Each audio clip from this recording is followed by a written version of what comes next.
4 ans après leur victoire lors de la Coupe du Monde 2018 en Russie, les Bleus ont tenté de réitérer l'exploit au Qatar. Hélas, à l'issue d'un parcours exceptionnel, les joueurs de Didier Deschamps se sont inclinés face à l'Argentine lors d'une séance de tir au but.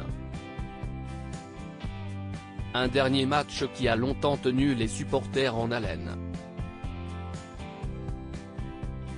Malgré cette défaite amère, l'équipe de France a eu droit aux félicitations d'Emmanuel Macron, dont le comportement a été jugé quelque peu ostentatoire envers la sélection.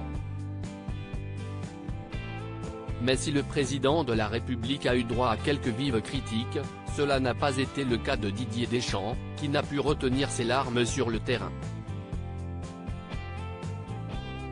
Cependant, cet échec ne devrait pas entacher la carrière de l'ancien international français, qui pourrait bien voir son contrat reconduit pendant encore quelques années.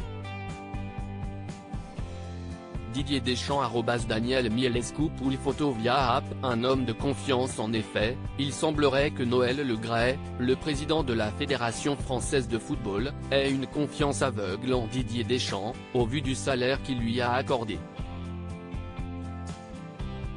D'après les informations du journal L'Équipe, le sélectionneur de l'équipe de France toucherait un salaire qui s'élève à près de 2,5 millions d'euros bruts.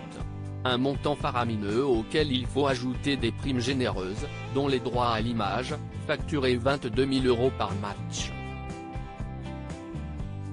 Une coquette somme de 220 000 € à l'année, lorsque l'on sait que les Bleus disputent en moyenne 10 matchs par an.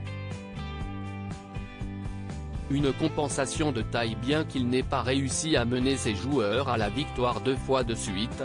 Didier Deschamps, les joueurs et l'ensemble du staff vont chacun toucher une confortable prime de 290 000 € pour être arrivés jusqu'en finale de ce mondial controversé. Ce qui signifie que Didier Deschamps devrait percevoir près de 3 millions d'euros sur l'année 2022. De quoi lui redonner le sourire en cette fin d'année, malgré avoir échoué si près du but.